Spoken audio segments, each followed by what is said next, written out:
ರಾಮನ ಹೆಸರಿನಿಂದ ಕರೆಯಲ್ಪಡುವ ರಾಮನಗರ ಜಿಲ್ಲೆ ಹಗ್ಗ ಜಗ್ಗಾಟದೊಂದಿಗೆ ಮರು ನಾಮಕರಣ ಆಗಿದೆ. ರಾಮನಗರ ಅಂದಾಗ ತಕ್ಷಣ ನಮಗೆ ನೆನಪಾಗೋದು ರೇಷ್ಮೆ ಬೆಳೆ, ಅಲ್ಲಿಯ ರೈತರು. ರಾಮನಗರಕ್ಕೂ ರೇಷ್ಮೆ ಬೆಳೆಗೂ ಒಂದು ಅವಿನಾಭಾವ ಸಂಬಂಧ ಇದೆ. ಈಗ ಇದೇ ರೇಷ್ಮೆ ಬೆಳೆ ಬೆಳೆಯುವಂತಹ ರಾಮನಗರದ ಹೆಸರು ಬೆಂಗಳೂರು ದಕ್ಷಿಣ ಅಂತ ಈಗ ಬದಲಾವಣೆ ಆಗಿದೆ. ಈ ಬೆಂಗಳೂರು ದಕ್ಷಿಣ ಅಂತ ಈಗ ಮಾಡಬೇಕು ಅಂತ ಸಾಕಷ್ಟು ವರ್ಷಗಳಿಂದ ಈಗ ಒಂದು ಡಿ.ಕೆ. ಶಿವಕುಮಾರ್ ಕನಸನ್ನು ಕಾಣ್ತಾ ಇದ್ರು. ಇನ್ನೊಂದು ಕಡೆ ಈ ಬೆಂಗಳೂರು ದಕ್ಷಿಣ ಆದ ನಂತರ ಅಲ್ಲಿಯ ಜನ ಏನು ಹೇಳ್ತಾರೆ, ಅಲ್ಲಿಯ ಜನಕ್ಕೆ ನಿಜಕ್ಕೂ ಈ ಬೆಂಗಳೂರು ದಕ್ಷಿಣ ಮಾಡಿದ್ದು ನಿಜಕ್ಕೂ ಇಷ್ಟ ಇದೆಯಾ? ಮತ್ತೊಂದು ಕಡೆ ಈ ಒಂದು ಜಿಲ್ಲೆಯನ್ನಾಗಿ ಮಾಡಲಿಕ್ಕೆ, ಜಿಲ್ಲೆಯ ಹೆಸರನ್ನು ಮರುನಾಮಕರಣ ಮಾಡಲಿಕ್ಕೆ ಪ್ರೊಸೀಜರ್ಸ್ಗಳು ಏನಿದೆ, ನಿಯಮಾವಳಿಗಳು ಏನು ಹೇಳುತ್ತೆ? ಇದೇ ಈ ಹೊತ್ತಿನ ವಿಶೇಷ ಬೆಂಗಳೂರು ದಕ್ಷಿಣ ದಂಗಲ್. ನಾನು ಸಚಿನ್ ಹೆಮ್ಮಕ್ಕಿ.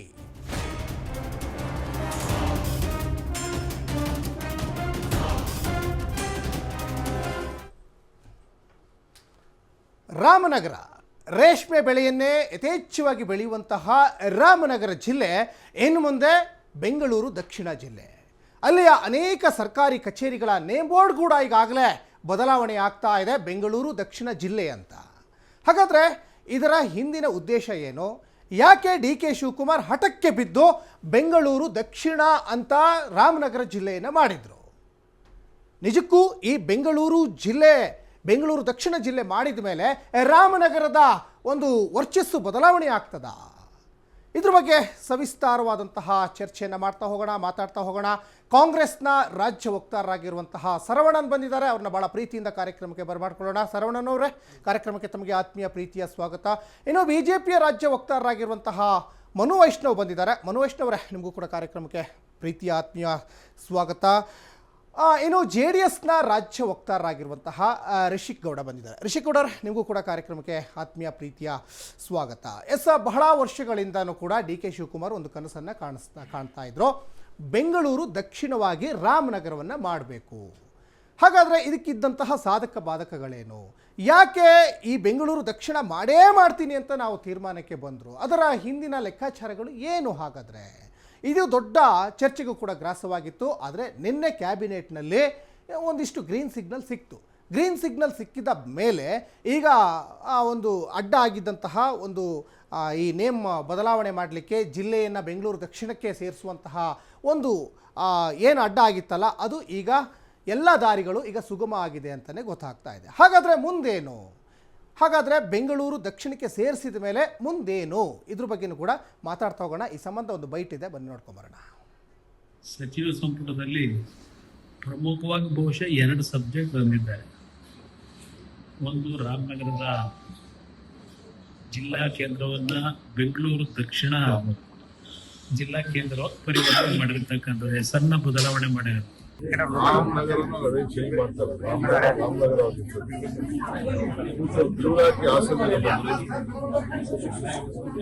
ಇಲ್ಲೇ ರಾಜಕಾರಣ ಹಾಸನ ಮಾಡ್ಬೋದಾಯ್ತು. ಹೆಸರನ್ನು ಚೇಂಜ್ ಮಾಡ್ಕೊಳ್ಳಿ.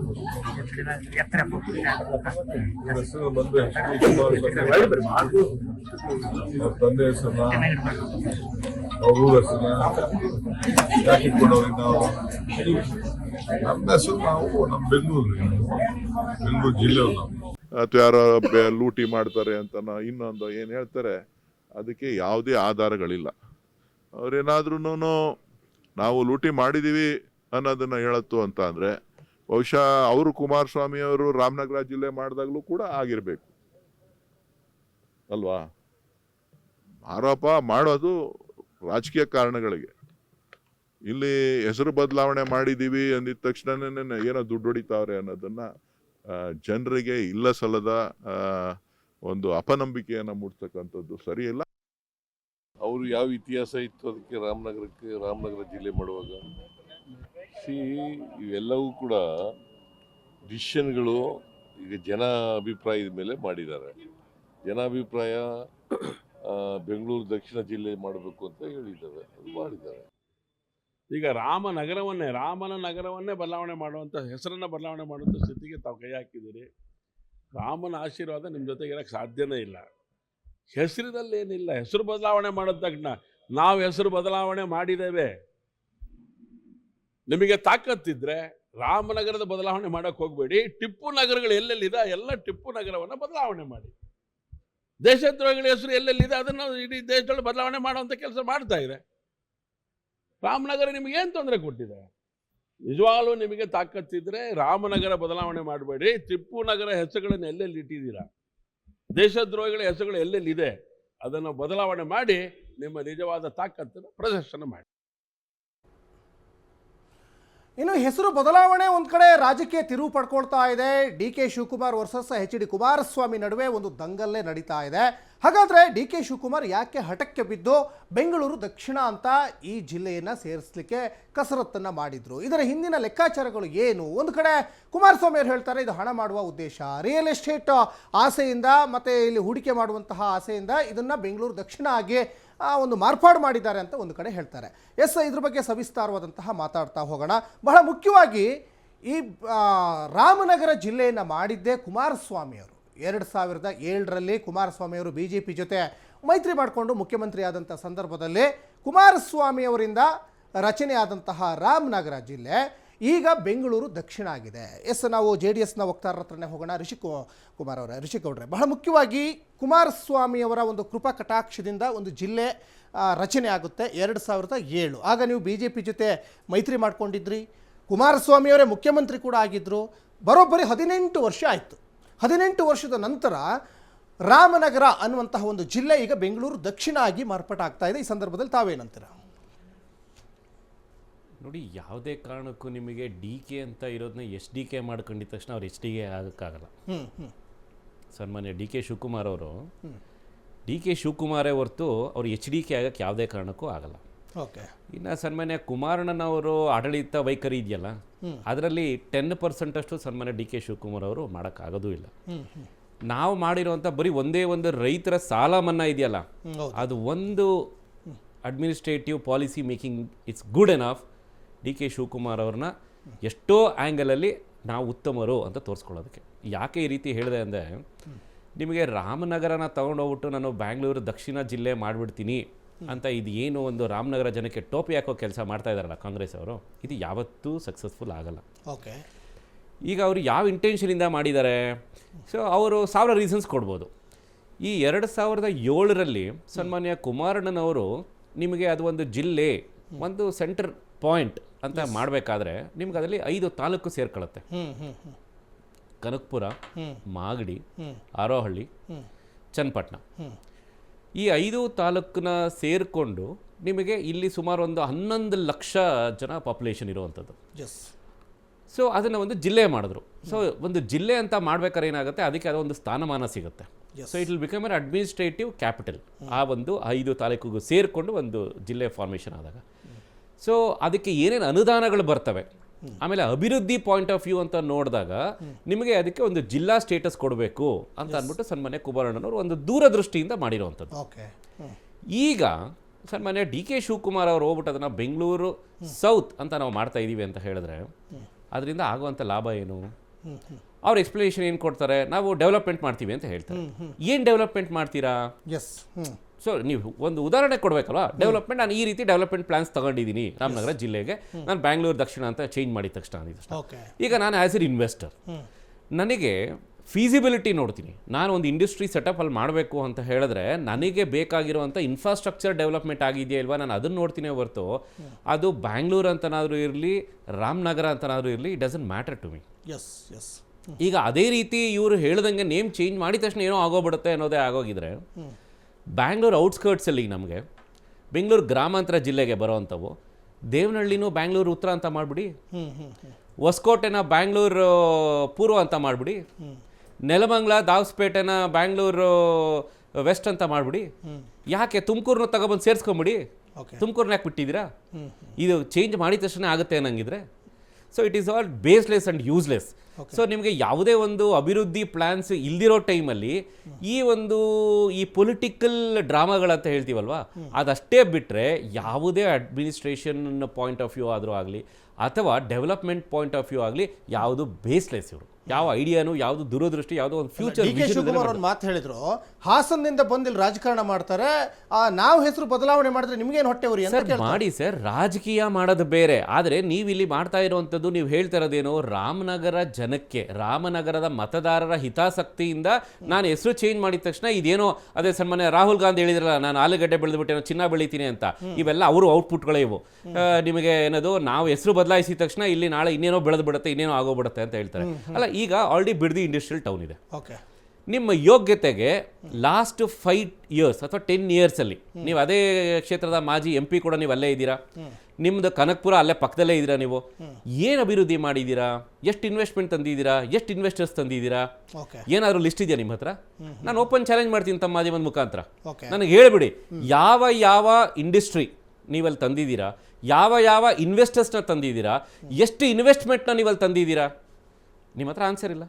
ಇನ್ನು ಇನ್ಫ್ರಾಸ್ಟ್ರಕ್ಚರ್ ಡೆವಲಪ್ಮೆಂಟ್ ಅಂತ ನಾವು ತಗೊಂಡಾಗ, ಇನ್ಫ್ರಾಸ್ಟ್ರಕ್ಚರ್ ಡೆವಲಪ್ಮೆಂಟಲ್ಲಿ ನನಗೆ ತೋರಿಸ್ಬಿಡಿ ಯಾವ್ಯಾವ ತಾಲೂಕನ್ನ ನೀವು, ಅಥವಾ ಯಾವ್ಯಾವ ಪಂಚಾಯತಿ ಲಿಮಿಟ್ಸಲ್ಲಿ ಯಾವ್ದಾವುದನ್ನ ನೀವು ತಾಲೂಕ್ ಲೆವೆಲ್ಗೆ ತಗೊಬಂದಿದ್ದೀರಾ, ಅಥವಾ ತಾಲೂಕ್ ಲೆವೆಲ್ ಇರೋವಂಥದ್ದನ್ನ ಜಿಲ್ಲಾ ಮಟ್ಟಕ್ಕೆ ಯಾಕೆ ತಗೊಬಂದಿದ್ದೀರಾ, ನಮಗೆ ತೋರಿಸ್ಬಿಡಿ ಇನ್ಫ್ರಾಸ್ಟ್ರಕ್ಚರ್ ಡೆವಲಪ್ಮೆಂಟ್ಸ್. ಸೊ ನೀವು ಬರೀ ಹೆಸರು ಚೇಂಜ್ ಮಾಡಿದ ತಕ್ಷಣ ಏನೋ ಆಗೋಗ್ಬಿಡುತ್ತೆ ಅನ್ನೋ ಥರ ಆದರೆ, ಸನ್ಮಾನ್ಯ ಡಿ ಕೆ ಶಿವಕುಮಾರ್ ಅವರೇ, ತಾವು ದಯಮಾಡಿ ಕನಕಪುರನ ಸದಾಶಿವನಗರ ಅಂತ ಇಟ್ಬಿಡಿ. ಕನಕಪುರನ ನೀವು ಸದಾಶಿವನಗರ ಅಂತ ಇಟ್ಬಿಟ್ರೆ ಅಲ್ಲಿ ರಿಯಲ್ ಎಸ್ಟೇಟ್ ಬೂಮ್ ಆಗೋಗ್ಬಿಡ್ತದ. ಜನ ನಿಮಗೆ ಕನಕಪುರ ಬಿಟ್ಬಿಟ್ಟು ನಾವು ಸದಾಶಿವನಗರ್ಗೆ ಹೋಗ್ತಾ ಇದೀವಿ ಅಂತ ಹೈ ಪಾಶ್ ಏರಿಯಾ ಆಗೋಗ್ಬಿಡ್ತಾ ನಿಮಗೆ. ವಾಟ್ ನಾನ್ಸೆನ್ಸ್ ಯಾರ್, ಇದೆಲ್ಲ ನಿಮಗೆ ದೊಡ್ಡ ನಾನ್ಸೆನ್ಸ್ ಇದು. ನಿಮಗೆ ಹೇಳಬೇಕು ಅಂದರೆ ಕಾಂಗ್ರೆಸ್ ಅವರಿಗೆ ಹಿಂದೆ ಗೊತ್ತಿಲ್ಲ ಮುಂದೆ ಗೊತ್ತಿಲ್ಲ, ಸುಮ್ಮನೆ ಹೆಸರು ಚೇಂಜ್ ಮಾಡಿದ್ರೆ ಏನೋ ಆಗೋಗ್ಬಿಡುತ್ತೆ ಅಂತ ಹೇಳ್ತಾರೆ. ಈಗ ಇಲ್ಲಿ ಗ್ರೇಟರ್ ಬ್ಯಾಂಗ್ಳೂರ್ ಅಥಾರಿಟಿ ಅಂತ ಮಾಡಿದ್ದಾರೆ. ಏನು ಥಾಟ್ ಪ್ರಾಸೆಸ್ ಇಟ್ಕೊಂಡು ಮಾಡಿದ್ದಾರೆ? ನಿಮಗೆ ಏನಾದ್ರು ಚೇಂಜಸ್ ಆಗೋಯ್ತಾ? ನೀವು ಗ್ರೇಟರ್ ಬ್ಯಾಂಗ್ಳೂರ್ ಅಥಾರಿಟಿ ಅಂತ ಇಟ್ಬಿಟ್ರೆ ಮಳೆ ನಿಂತೋಗ್ಬಿಡ್ತದೆ ನಿಮಗೆ. So it is all baseless and useless. ನಾನು ಇನ್ನೂ ಒಂದು ವಿಚಾರವಾಗಿ ಹೇಳೋದಾದ್ರೆ, ಇಲ್ಲಿ ಈಗ ನಾವು 3-4 ಆ್ಯಂಗಲಲ್ಲಿ ಯೋಚನೆ ಮಾಡೋಣ. ಒಂದು ಡೆವಲಪ್ಮೆಂಟ್, ಅಭಿವೃದ್ಧಿ ಅಂತ ನೋಡೋಣ, ಇನ್ನೊಂದು ಇನ್ಫ್ರಾಸ್ಟ್ರಕ್ಚರ್ ಡೆವಲಪ್ಮೆಂಟ್ ನೋಡೋಣ, ಆಮೇಲೆ ಅಲ್ಲಿನ ಜನರಿಗೆ ಆಗೋವಂಥ ಒಂದು ಎಕನಾಮಿಕ್ ಅಡ್ವಾಂಟೇಜಸ್ ಏನು ಅಂತ ನೋಡೋಣ, ಇನ್ನೊಂದು ಆ್ಯಂಗಲಲ್ಲಿ ಪೊಲಿಟಿಕಲಿ ನೋಡೋಣ. ಸೊ ಅಡ್ಮಿನಿಸ್ಟ್ರೇಟಿವ್ ಪೊಲಿಟಿಕಲಿ ಅಂತ ನಾವು ಮಾತಾಡೋದಾದರೆ, ನಿಮಗೆ ಈಗ ಎಂಟೈರ್ ಪ್ರಾಸೆಸ್ ಚೇಂಜ್ ಮಾಡ್ಬೇಕು ನೀವು. ನಿಮಗೆ ಯಾವ ರೀತಿ ಅಂತ ಹೇಳಿದ್ರೆ, ಒಂದು ತಳಮಟ್ಟದಲ್ಲಿರೋ ಒಂದು RTC ಪಾಣಿಯಿಂದ ಹಿಡ್ಕೊಂಡು ನಿಮಗೆ A to Z ಯಾವುದೇ ಒಂದು ಗೌರ್ಮೆಂಟ್ ಏಡೆಡ್ ಡಾಕ್ಯುಮೆಂಟೇಶನ್ಸ್ ಇರುತ್ತೋ ಅದಷ್ಟನ್ನೂ ಚೇಂಜ್ ಮಾಡಬೇಕು ನೀವು, full right from the scratch. ಅದು ಮಾಡೋಕ್ಕೆ ನಿಮ್ಗೆ ಎಷ್ಟು ಟೈಮ್ ತಗೊಳುತ್ತೆ, ಆ ಪ್ರಾಸೆಸ್ ಯಾವಾಗ ಹಿಡಿಯುತ್ತೆ, ಆ ಎಷ್ಟು ಕನ್ಫ್ಯೂಷನ್ಸ್ಗಳಿದ್ದಾವೆ. ಪ್ಲಸ್ ನಿಮಗೆ ಈಗ ಇರೋವಂಥ ಸಿಸ್ಟಮ್ನೇ ನಿಮ್ಗೆ ಡಿಫೈನ್ ಮಾಡೋಕ್ಕಾಗ್ತಾ ಇಲ್ಲ. ನೆಕ್ಸ್ಟ್ ನೀವು ಯಾವ ರೀತಿ ಡಿಫೈನ್ ಮಾಡ್ತೀರಾ? So it cannot happen. So administration ಅಂತ ಅಂದಾಗ ದೇ ಹವ್ ಫೇಲ್ಡ್. ಇನ್ನು ಎಕನಾಮಿಕಲಿ ಅಂತ ತಗೊಳ್ಳೋಣ. ನಾನು ಡೈರೆಕ್ಟಾಗಿ ತಮ್ಮ ಮಾಧ್ಯಮ ಮುಖಾಂತರ ಮತ್ತೆ ಕಾಂಗ್ರೆಸ್ ಅವ್ರಿಗೆ ಹೇಳ್ತೀನಿ, ನಿಮ್ಮ ಯೋಗ್ಯತೆಗೆ ಕರೆಕ್ಟಾಗಿ GDP ಕಾಂಟ್ರಿಬ್ಯೂಷನ್, GDP ಅಂತ ನಾವು ಹೇಳ್ತೀವಿ. ರಾಮನಗರದಲ್ಲಿ ಈಗಿರುವಂಥ GDP ಎಷ್ಟು? ನಮ್ಮ ಸ್ನೇಹಿತರು ಬೇಕಾದ್ರೆ ಆಮೇಲೆ ಹೇಳ್ಬೋದು. ಕರ್ನಾಟಕದ ಕ್ಯಾಶ್ ಇನ್ಫ್ಲೋಗೆ ಅದ್ರ GDP ಎಷ್ಟು? ಆ GDPಗೆ ಇಂಪ್ರೂವ್ ಮಾಡೋದಕ್ಕೆ ನೀವೇನಾದ್ರು ಆಕ್ಷನ್ ತಗೊಂಡಿದ್ದೀರಾ? Economically zero. ಇನ್ನು ಅಲ್ಲಿರುವಂಥ ಜನರಿಗೆ ನಾನು ನಿನ್ನೆ 10 ರೂಪಾಯಿ ದುಡಿತಾ ಇದ್ದೆ, ನೀನು ಅಂದರೆ ಕಾಂಗ್ರೆಸ್ ಸರ್ಕಾರದವರು ನೀವು ಇದನ್ನ ಬೆಂಗಳೂರು ಸೌತ್ ಜಿಲ್ಲೆ ಅಂತ ಮಾಡಿದ ತಕ್ಷಣ ನಾಳೆ ನಾನು 10 ರೂಪಾಯಿ ದುಡಿಯುವಂಥ 20 ರೂಪಾಯಿ ದುಡಿಯೋ ಥರ ಏನಾದ್ರು ಮಾರ್ಗ ಮಾಡ್ತೀರಾ? ಆ ರೀತಿ ಏನಾದ್ರು ಒಂದು ಡೆವಲಪ್ಮೆಂಟ್ಸ್ ಆಗುತ್ತಾ? ಆ ಥರ ಏನಾದ್ರು ನಿಮ್ಮ ಹತ್ರ ವಿಷನ್ ಇದೆಯಾ ಹೇಳಿ. So then you are changing the lifestyle. ಇದನ್ನ ಏನೂ ಇಲ್ದಲ್ಲ ನೀವು ಜಸ್ಟ್ ನನ್ನ ನೇಮ್ ಚೇಂಜ್ ಮಾಡಿದ ತಕ್ಷಣ ಏನೋ ಆಗೋಗ್ಬಿಡುತ್ತೆ ಅಂತ ಅಂದ್ಬಿಟ್ಟು ರಾಮನಗರ ಜನಕ್ಕೆ ನೀವು ಟೋಪಿ ಹಾಕೊಂಡು ಓಡಾಡ್ತಾ ಇದ್ರೆ ನಾಳೆ ಯಾವ ರೀತಿ ಬರುತ್ತೆ ಅಂತ ಹೇಳಿದ್ರೆ ನಾವು ಕೇಳ್ತೀವಿ. ಆಯ್ತು, ಈಗ ಚೇಂಜ್ ಮಾಡ್ಬಿಡಿ, ಬ್ಯಾಂಗ್ಳೂರು ಸೌತ್ ಅಂತ ಮಾಡಿ, ಬ್ಯಾಂಗ್ಳೂರು ದಕ್ಷಿಣ ಜಿಲ್ಲೆ ಅಂತ ಮಾಡಿ, ಕನಕಪುರನ ಸದಾಶಿವನಗರ ಅಂತ ಮಾಡಿ, ಮಾಗಡಿನ ಮಲ್ಲೇಶ್ವರಂ ಅಂತ ಮಾಡಿಬಿಡಿ, ನಿಮ್ಗೆ ಫುಲ್ ವ್ಯಾಲ್ಯೂ ಬಂದ್ಬಿಡುತ್ತಲ್ವ ನಿಮ್ಗೆ. ಮಾಡಿ ಅದನ್ನ ಚನ್ನಪಟ್ಟಣ ಇನ್ನೊಂದು ಯಾವುದೋ ಒಂದು ಇಟ್ಬಿಡಿ, CV ರಾಮನಗರ ಅಂತ ಇಟ್ಬಿಡಿ. ಎಸ್ ಮನು ವೈಷ್ಣವ್ರೆ, ಈ ಹಿಂದೆ ನಿಮ್ಮದು ಸರ್ಕಾರ ಅಧಿಕಾರದಲ್ಲಿತ್ತು, ಅಶ್ವಥ್ ನಾರಾಯಣ್ ಕೂಡ ರಾಮನಗರದ ಜಿಲ್ಲಾ ಉಸ್ತುವಾರಿ ಆಗಿದ್ದರು. ಸಹಜವಾಗಿ BJPಯವ್ರ ಕೊಡುಗೆ ಏನು ಅಂತ ಕಾಂಗ್ರೆಸ್ನವ್ರ ಮುಂದೆ ಪ್ರಶ್ನೆ ಕೇಳ್ಬೋದು. ಯಾಕಂದರೆ ನೀವು ಈಗ ವಿರೋಧವನ್ನು ವ್ಯಕ್ತಪಡಿಸ್ತಾ ಇದ್ದ ಹಾಗೆ BJPಯವ್ರ ಕೊಡುಗೆ ಏನು, JDSನವ್ರ ಕೊಡುಗೆ ಏನು ಅಂತ ಸಹಜವಾಗಿ ಕಾಂಗ್ರೆಸ್ನವ್ರ ಮುಂದೆ ನಿಮ್ಗೊಂದು ಪ್ರಶ್ನೆ ಬಂದೇ ಬರ್ಬೋದು. ನಿಮ್ಮ ಮುಂದೆ ಏನು ಹೇಳ್ತೀರಾ? ಏನು ನೀವು ಅಧಿಕಾರದಲ್ಲಿದ್ದಾಗ ರಾಮನಗರಕ್ಕೆ ಏನು ಕೊಡುಗೆ ಕೊಟ್ಟಿದ್ದೀರಾ ಅಂತ? ಸರ್, ರಾಮನಗರದ ಬಗ್ಗೆ ಈಗ ಇನ್ನೊಂದು ಏನು ಅಂದರೆ, ಕನಕಪುರದ ತಗೊಳ್ಳೋಣ. ಕನಕಪುರದ್ದು ಮಾನ್ಯ ಉಪಮುಖ್ಯಮಂತ್ರಿಗಳ ಸ್ವಕ್ಷೇತ್ರ. ಅದು ಇಡೀ ರಾಜ್ಯದಲ್ಲಿ ಹಿಂದುಳಿದಿರೋ ಕ್ಷೇತ್ರ ಯಾವುದಾದ್ರೂ ಇದ್ರೆ, ತಾಲೂಕಿದ್ರೆ ಕನಕಪುರ. ಅದು ಗೊತ್ತಾ? ಅವ್ರ ಅಭಿವೃದ್ಧಿ ಮಾಡಂಗೆ ಒಂದು ಥಾಟ್ ಪ್ರೋಸೆಸ್ ಏನಾದ್ರು ಇದ್ದಿದ್ರೆ ಕನಕಪುರ ಮಾಡ್ಬೋದಾಗಿತ್ತಲ್ಲ. ಇಷ್ಟು ವರ್ಷ ರಾಜಕೀಯ ಜೀವನದಲ್ಲಿ ಯಾಕೆ ಮಾಡಕ್ ಸಾಧ್ಯ ಆಗ್ಲಿಲ್ಲ? ಇಡೀ ರಾಜ್ಯದಲ್ಲಿ ಸುತ್ತಾಡಿ ಸರ್, ಬೇಕಾದ್ರೆ ಯಾವ್ದಾದ್ರು ತಾಲೂಕಲ್ಲಿ ಅತಿ ಹೆಚ್ಚು ಹಿಂದುಳಿದಿರೋ ತಾಲೂಕು ಯಾವ್ದಾದ್ರು ಇರೋ ಅದು ಮೊದಲು ನಿಲ್ಲೋ ಅಂತದ್ದೇ ಕನಕಪುರ ತಾಲೂಕು. ಮತ್ತೆ ಯಾಕೆ ವರ್ಷ ಡಿ ಕೆ ಶಿವಕುಮಾರ್ನ ಗೆಲ್ಲಿಸ್ತಾ ಇದಾರಲ್ಲ ಯಾವುದೇ ಜನ? ಕಾರಣಕ್ಕೂ ಆಗಿಲ್ಲ. ಓಕೆ. ಅಭಿವೃದ್ಧಿ ಆಗಿಲ್ಲ ಅಲ್ಲಿ. ಆಮೇಲೆ ಹೈಯೆಸ್ಟ್ ಹಿಂದುಳಿದಿರೋ ಕ್ಷೇತ್ರ ಅದು. ಆಮೇಲೆ ಇನ್ನೊಂದು, ಇವರು ರಾಮ ಅಂದ್ರೆ ನಮ್ಗೆ ಒಂದು ಅಸ್ತಿತ್ವದ ಪ್ರಶ್ನೆ ಸರ್. ರಾಮ ಅಂದ್ರೆ ಒಂದು ಈಗ ನೋಡಿ, ಅಯೋಧ್ಯೆ ಲೋಕಾರ್ಪಣೆ ಆಗುವ ಸಂದರ್ಭದಲ್ಲಿ ಕಾಂಗ್ರೆಸ್ ಅವ್ರಿಗೆ ಇನ್ವಿಟೇಷನ್ ಹೋಗುತ್ತೆ, ಯಾವೊಬ್ಬ ನಾಯಕನು ಸಹ ಬದಲಿಲ್ಲ ಅಲ್ಲಿ. ಓಕೆ. ಯಾಕೆ? ಹಿಂದೂ ವಿರೋಧಿ ನೀತಿಯನ್ನು ಅವರು ಹುಟ್ಟಾನೆ ಪಾಲನೆ ಮಾಡ್ಕೊಂಡ್ ಬರ್ತಿದ್ದಾರೆ. ಅಂದ್ರೆ ಈಗ ಹೌದು, ಈಗ ರಾಮನಗರ ಹೆಸರಲ್ಲಿ ರಾಮ ಅಂತೀರಾ? ಹೌದು, 100% ಅದೇ ಅವ್ರದ್ದು. ಯಾಕೆ ಚೇಂಜ್ ಮಾಡ್ಬೇಕು? ಓಕೆ. ಅಲ್ಲಿರೋ ನಮ್ಮ ಭಾವನೆಗಳಿಗೆ ಧಕ್ಕೆ ತರಲ್ವಾ ಸರ್ ಹಿಂದೂಗಳ ಭಾವನೆಗೆ? ಓಕೆ. ಏನ್ ಚೇಂಜಸ್ ಆಗುತ್ತೆ? ಈಗ ಇಲ್ಲಿರುವಂತ ಮೂಲಭೂತ ಸೌಕರ್ಯನೂ ಸಿಗ್ತಲ್ಲ ಸರಿಯಾಗಿ. ಈಗ ಬೆಂಗಳೂರು ನಿಮ್ ಸರ್ಕಾರ ಎಲ್ಲರೂ ಅಧಿಕಾರಕ್ಕೆ ಬಂದ್ರೆ, ಬಿಜೆಪಿ ಬಂದ್ರೆ ಮತ್ತೆ ಬೆಂಗಳೂರು ದಕ್ಷಿಣ ಹೋಗಿ ರಾಮನಗರ ಆಗತ್ತಾ? ಮಾಡಲ್ಲ. ನಾವ್ ಏನ್ ಗೊತ್ತಾ ಸರ್, ಈಗ ಬೆಂಗಳೂರು ದಕ್ಷಿಣನೇ ತಗೊಳ್ಳಿ ಸರ್, ಮೂಲಭೂತ ಸೌಕರ್ಯ ಈಗ ಸರ್ಕಾರ ಬಂದು ರಚನೆ ಆಗಿ 2 ವರ್ಷ ಆಗೈತೆ. ಬೆಂಗಳೂರಿಗೆ ಏನ್ ಕೊಡುಗೆ ಕೊಟ್ಟವ್ರು ಇವರು? ರಾಜ್ಯ ಸರ್ಕಾರದ ಕೊಡುಗೆ ಏನು? ಮಾಧ್ಯಮರು ತೆರಿಗೆ ವಿಸ್ತರಣೆ ದೊಡ್ಡ ಮಟ್ಟದಲ್ಲಿ ಧ್ವನಿ ಎತ್ತಾರೆ. ಹೈಯೆಸ್ಟ್ ಸಂಗ್ರಹ ಆಗುವಂತ ರಾಜ್ಯದಲ್ಲಿ ಬೆಂಗಳೂರು ಹೈಯೆಸ್ಟ್ ತೆರಿಗೆ ಸಂಗ್ರಹ ಆಗುವಂತದ್ದು. ಇವತ್ತು ಗಂಟೆ ಏನ್ ಕೊಡುಗೆ ಕೊಟ್ಟವ್ರು ಸ್ವಾಮಿ? ನಯಾ ಪೈಸೆ ಇಕ್ಕಿಲ್ಲ, ಎಣವರಕ್ಕೂ ದುಡ್ಡಿಲ್ಲ ಸರ್ಕಾರದಲ್ಲಿ, ಕುಂಡಿ ಮುಚ್ಚಕ್ಕಾಗ್ಲಿಲ್ಲ, ರಾಶಿ ಕಸ ಇದೆ. ಇವ್ರ ಹತ್ರ ಇದೇ ಸಾಧ್ಯ ಆಗಿಲ್ಲ ಅಂದ್ರೆ ರಾಮನಗರದ ಜನಗೆ ಏನ್ ಮಾಡಕ್ ಸಾಧ್ಯ ಅವ್ರ ಕೈಲಿ? ಇದು ಇಡೀ ಹೇಳ್ಬೇಕು ಅಂದ್ರೆ ಇನ್ನೊಂದು ಪ್ರಾಮಾಣಿಕವಾಗಿ ರಾಮನಗರದ ಜನತೆಗೆ ಇವ್ರು ಎರ್ಚೋ ಅಂತ ಕೆಲಸ ಕಾಂಗ್ರೆಸ್ಸಿಗರು ಮಾಡ್ತಿದ್ದಾರೆ. 100%. ಸರ್ ಏನು ಇಲ್ಲ ಸರ್, ಮೂಲಭೂತ ಸೌಕರ್ಯ ಸಿಗ್ತಿದೆ ಸರ್ ಇವತ್ತು? ಏನ್ ಸಿಗ್ತಿದೆ ಸರ್? ಏನು ಸಿಗ್ತಿಲ್ಲ.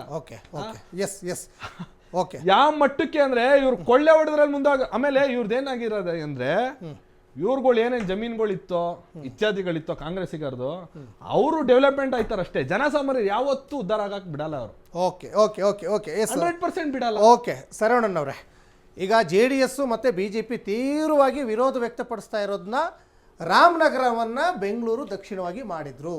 ಇದಕ್ಕೆ ಸುತಾರಾಮ್ ಒಪ್ಪಿಗೆ ಇಲ್ಲ. ಮತ್ತೆ ಕೇಂದ್ರಕ್ಕೂ ಪ್ರಸ್ತಾವನೆ ಹೋಗಿದೆ, ಕೇಂದ್ರ ಗೃಹ ಇಲಾಖೆಯಿಂದ ಅದಕ್ಕೆ ಗ್ರೀನ್ ಸಿಗ್ನಲ್ ಬರಬೇಕು, ಅದಕ್ಕೆ ಕೇಂದ್ರ ಗೃಹ ಇಲಾಖೆ ಅದಕ್ಕೆ ತಿರಸ್ಕಾರ ಮಾಡಿದೆ. ಅದನ್ನು ಧಿಕ್ಕರಿಸಿ ಇವರು ಜಿಲ್ಲೆಯನ್ನಾಗಿ ಮಾಡಿದ್ದಾರೆ ಅಂತ ಬಿಜೆಪಿ ಮತ್ತು JDSನವರು, ಸ್ಪೆಷಲಿ ಕುಮಾರಸ್ವಾಮಿ ಅವರು ವಾದ. ಏನಂತೀರಾ? ಮೊದಲು ರಾಮನಗರ ಎಲ್ಲಿಂದ ಬಂತು ಸರ್? ಅದಕ್ಕೆ ಮೊದಲು ಏನು ಹೆಸರಿತ್ತು? ಓಕೆ. ಅವಾಗಲೂ ಬೆಂಗಳೂರು ಅಂತಲೇ ಇದ್ದಿದ್ದು, ಚನ್ನಪಟ್ಟಣವರೆಗೂ ಬೆಂಗಳೂರು ಅಂತಲೇ ಇದ್ದಿದ್ದು. ಆಯ್ತಾ? ಈಗ ಸರ್ ಹೇಳಿದ್ರು ಯೂಸ್ಲೆಸ್ ಬೇಸ್ಲೆಸ್. ನೀವು ರಾಮನಗರ ಮಾಡಿದಾಗ ಏನು ಯೂಸ್ ಆಗಿತ್ತು, ಏನು ಬೀಸಿತ್ತು? ಓಕೆ. ರಾಮನಗರ ಮಾಡಿದಾಗ ಬೆಂಗಳೂರು ಇದ್ದ ಹೆಸರನ್ನು ನೀವು ರಾಮನಗರ ಮಾಡಿದ್ರೆ ಅವಾಗ ಏನು ಯೂಸ್ ಆಗಿತ್ತು, ಏನು ಬೇಸ್ಲೆಸ್ ಆಗಿತ್ತು? ಎರಡನೇ ವಿಷಯ. ಆಮೇಲೆ ಇವಾಗಲೂ ಹೇಳ್ತಾ ಇದ್ವಿ, ರಾಮನಗರ ಊರ ಹೆಸರನ್ನ ಯಾರೂ ಬದಲಾವಣೆ ಮಾಡಿಲ್ಲ. ರಾಮನಗರ ಜಿಲ್ಲೆ ಅಂತಕ್ಕಂಥದ್ದನ್ನ ಬೆಂಗಳೂರು ಸೌತ್ ಅಂತ ಬಂದಿದ್ದಾರೆ ವಿನಃ ಆ ಊರ ಹೆಸರನ್ನ ಯಾರು ಏನು ಮಾಡೋಕ್ಕಾಗಲ್ಲ, ಮಾಡೋದು ಇಲ್ಲ. Very clear. ರಾಮನಗರ ಜಿಲ್ಲೆಯಲ್ಲಿ ಒಟ್ಟು 4 ವಿಧಾನಸಭಾ ಕ್ಷೇತ್ರ ಬರ್ತದೆ. ಒಂದು ಕನಕಪುರ ಬರುತ್ತೆ, ಮಾಗಡಿ ಬರ್ತದೆ, ಒಂದು ರಾಮನಗರ ಬರ್ತದೆ, ಒಂದು ಚನ್ನಪಟ್ಟಣ ಬರ್ತದೆ. ಈ ರಾಮನಗರ ತಾಲೂಕು ಅನ್ನೋದು ಹಾಗೆ ಇರ್ತದೆ. ಖಂಡಿತವಾಗ್ಲೂ ಆ ಹೆಸರು ಏನಿದೆ ಆ ಹೆಸರು ಹಂಗೆ ಉಳ್ಕೊಳ್ಳುತ್ತೆ. ಇಲ್ಲಿ ಏನಿದ್ರು ಬರೀ ಜಿಲ್ಲೆಯನ್ನು ಮಾತ್ರ ಹೆಸರನ್ನ ಬದಲಾವಣೆ ಆಗ್ತಾ ಇರೋದು. ಇವ್ರೇನಾದ್ರು ಕಳೆದ ಬಿಜೆಪಿ ಸರ್ಕಾರದಲ್ಲಿ ಅಲ್ಲಿ ತಾವು ಹೇಳ್ದಂಗೆ ಅಶ್ವಥ್ ನಾರಾಯಣ ಅವ್ರು, ನಾನು ಆ ಪ್ರಶ್ನೆ ಕೇಳಬೇಕಾಯ್ತು, ನೀವೇ ಕೇಳ್ಬಿಟ್ರಿ. ಅಶ್ವಥ್ ನಾರಾಯಣ ಅವರು ಇದ್ರು, ಅವಾಗ ಏನು ಮಾಡಿದ್ರು? ಕೊಡುಗೆ ಸಚಿವರಾಗಿತ್ತು. ಇವ್ರ ಕೊಡುಗೆಗಳು ಭಾಳಷ್ಟು ಇದ್ದು ತುಂಬ ಡೆವಲಪ್ಮೆಂಟ್ ಆಗ್ಬಿಟ್ಟು ಎಲ್ಲ ಚೆನ್ನಾಗಿ ಆಗ್ಬಿಟ್ಟಿದ್ರೆ ಚನ್ನಪಟ್ಟಣ ಬೈ ಎಲೆಕ್ಷನ್ ಇವ್ರು ಸೋಲ್ತಾ ಇರಲಿಲ್ಲ.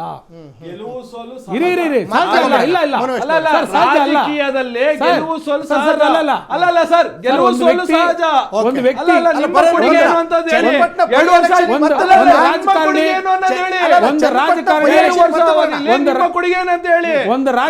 ಒಂದು ರಾಜಕಾರಣಿ ಎಲ್ಲಿ ಸೋಲ್ತಾನೆ ಗೊತ್ತಾ ಸರ್? ಯಾರೊಬ್ಬ ಜನರ ಹತ್ರ ಸರಿ ಇರಲ್ವೋ ಅವಾಗ ಅವ್ನು ಸೋಲ್ತಾನೆ. ಸುಮ್ನೆ ಬೆಂಗಳೂರು ಗ್ರಾಮಾಂತರದಲ್ಲಿ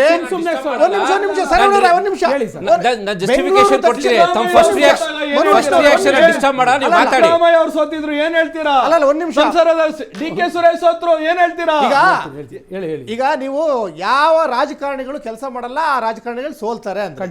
ಬೆಂಗಳೂರು ಗ್ರಾಮಾಂತರದಲ್ಲಿ DK ಸುರೇಶ್ ಯಾಕೆ ಸೋತ್ರು? ಆ ಜನರ ನಿರೀಕ್ಷೆ ಮೇಲೆ ಅದು ಯಾಕೆ ಸೋತ್ರು? DK ಸುರೇಶ್ ಎಲ್ಲ ಒಂದ್ ರೀತಿ ಜನರ ನಿರೀಕ್ಷೆ ಕಮ್ಮಿ ಆಗಿದೆ. ನಿಜವಾಗ್ಲೂ ಕೆಲಸ ಮಾಡಿಲ್ಲ ಅಂತ ಆಯ್ತು ಸರ್, ನೆಗೆಟಿವ್ ಆಗಿದೆ. ಆಗಿದೆ, ಜನರ ನಿರೀಕ್ಷೆ ನೆಗೆಟಿವ್ ಇದೆ.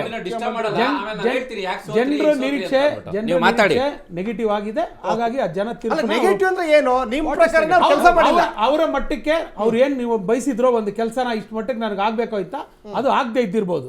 ಹಾಗಾಗಿ ಅಲ್ಲಿ ಆ ಒಂದು ಫೇಲ್ ಅನ್ನೋದು ಆಗಿದೆ. ಅದು ಇಲ್ಲ ಅಂತಿಲ್ಲ, ಅದು ಅವತ್ತೇ ನಾವು ಒಪ್ಕೊಂಡಿದೀವಿ. ನಾವು ಮುಂದೆ ತಿತ್ಕೊಂಡು ಮತ್ತೆ ಆ ಜನರ ಹತ್ರ ಹೋಗ್ತೀವಿ, ಆ ಜನರ ಹತ್ರನೇ ನಿಂತು ಅದೇ ಜಾಗದಲ್ಲಿ ಮತ್ತೆ ಗೆದ್ದು ಬರ್ತೀವಿ, ಆಮೇಲೂ ಮಾತಾಡ್ತೀವಿ ಮತ್ತೆ ಇಲ್ಲ ಅಂತಿಲ್ಲ. ಅರ್ಥ ಆಯ್ತಾ? ಅದಾದ್ಮೇಲೆ ಸರ್ ಅವಾಗ್ಲಿಂದ ಹೇಳ್ಕೊಂಡ್ ಬರ್ತಾ ಇದ್ರು ಈ ರೀತಿ ಏನಾದರೂ ಮಾಡಿದ್ರೆ ಏನಾದರೂ ಡೆವಲಪ್ಮೆಂಟ್ ಆಗ್ಬಿಡುತ್ತಾ? ಖಂಡಿತವಾಗ್ಲೂ ಆಗುತ್ತೆ ಸ್ವಲ್ಪ, ಆದರೆ ಇವತ್ತೇ ಹೇಳ್ಬಿಡಿ ಅಂದ್ರೆ ಅದು ಹೇಳೋಕ್ಕಾಗಲ್ಲ. ಇವಾಗ ಕಾನೂನಿಂದ ಬಾಹಿರವಾಗಿ ಇದ್ದಿದ್ರೆ ನಿಮ್ಮ ಗವರ್ನರ್ ಯಾಕೆ ನಾನು ಸೈನ್ ಮಾಡಿದ್ರು ಸರ್? ಗವರ್ನರ್ ಯಾಕೆ ಸೈನ್ ಮಾಡಿದ್ರು? ಗವರ್ನರ್ ಕ್ಯಾಬಿನೆಟ್ ಅಲ್ಲಿ ಅಪ್ರೂವ್ ಮಾಡಿದ್ವಿ, ಗವರ್ನರ್ ಕಳಿಸಿದ್ವಿ, ಇಮಿಡಿಯೇಟ್ ಸೈನ್ ಮಾಡಿ ವಾಪಸ್ ಕಳ್ಸವ್ರೆ, ಅಪ್ರೂವ್ ಆಗಿದೆ. ಅಲ್ಲಿ ಆದ್ಮೇಲೆ ಎಲ್ಲ ಕೆಲಸ ಶುರುವಾಗಿರೋದು. ಕೇಂದ್ರದಿಂದ ನಿಮಗೆ ಅಪ್ರೂವಲ್ ಸಿಕ್ಕಿಲ್ಲ ಸರ್. ಕೇಂದ್ರದ ಕತೆ ಆಮೇಲೆ ಮಾತಾಡೋಣ ಸರ್. ನಾನು ಹೇಳ್ತಾ ಇರೋದು ಇಲ್ಲಿ ಕಾನೂನು ಬಾಹಿರವಾಗಿದ್ದಿದ್ರೆ ಗವರ್ನರ್ ಹೆಂಗ್ ಸಹಿ ಆಗ್ತಾ ಇದ್ರು? Very simple question. ಗವರ್ನರ್ ಏನ್ ನಮ್ಮ ಪಕ್ಷಕ್ಕೆ ಸೇರಿಯವ್ರಾ ಹೇಳಿ? ಇಲ್ಲ ನಾನು ಹೇಳ್ತಾ ಇರೋದು, ನಾನು ಹೇಳೋದು ಫೇವರ್ ಮಾಡ್ಬಿಟ್ಟವ್ರೆ ಅಂತ ನೀವು ಹೇಳ್ಕೋಬಹುದು.